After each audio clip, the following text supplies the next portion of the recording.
I want to talk about one of the common building blocks in math known as combinations. And it's a common building block for probability and a lot of other things. And it's very real life related. So an example of it is up here. I got 5 different colors.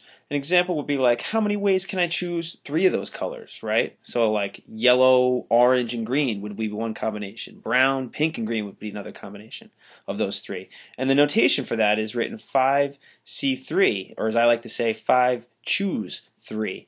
And it's written like that or like this, with a 5 up there and the 3 down here. Likewise, if I wanted to choose, let's say, 2 of them out of those 5, it would be written 5-2 like that, or 5C2. All right? So I'm going to start with the most basic combination I can think of, right? If I only have one item, right? How many groups of combinations can I make out of that one item? Well, I don't have to choose any of them. I can have one item and choose nothing. Or I can have that one item and choose that one item. Well, there's only one way to choose nothing, so that's just one, right? That can only happen one way. Make that yellow. And the same thing with choosing one. There's only one way I can choose one.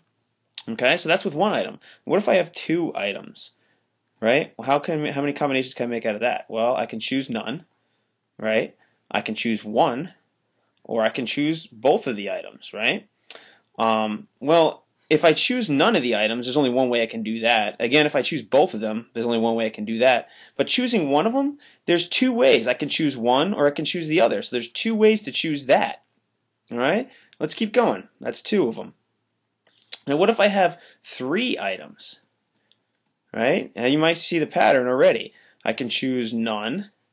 I can choose 1. I can choose 2. Or I can choose all 3. Now let's analyze this for a second. Well, how many ways can I choose none? There's only one way I can choose nothing, right? Likewise, how many ways are there that I can choose all 3? There's only one way that can happen. How many ways can I choose 1 out of the 3? Well, there's 3 different ways that can happen. What about this guy right here? What about him? All right, let's explore that for a second. Okay? Let's take a look at this.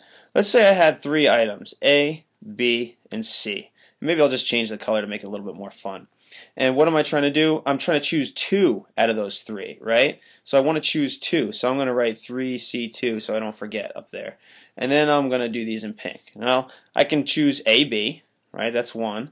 I can choose AC, right? Or I can choose BC.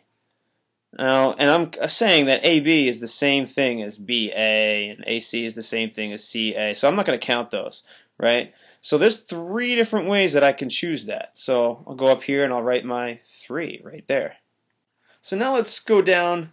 Oops, now let's go down and check out the 4 items, right? If I have 4 items, how many ways can I choose that? Well, I can choose nothing. I can choose 1. I can choose, 2. I can choose 3. Or I can choose all 4. Let's try to solve this the same way we did. How many ways to choose nothing? 1. How many ways to choose 1 out of those 4? There's 4 different ways. How many ways can I choose all 4 of them? There's only one way to do that. But what about these 2 guys? All right, so again, let's explore this. 4 choose 2.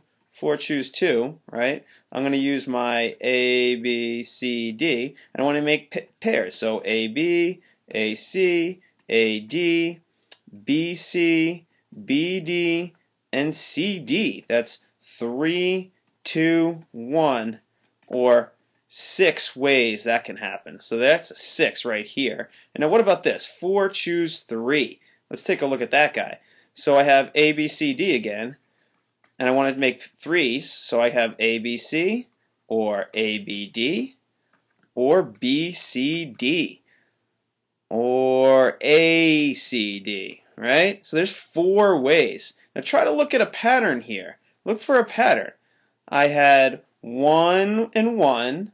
I had 1, 2, 1 for the 2 items. I had 1, 3, 3, 1 for the 3 items. And for the 4 items, I have 1, 4, 6, 4, 1. Stay tuned.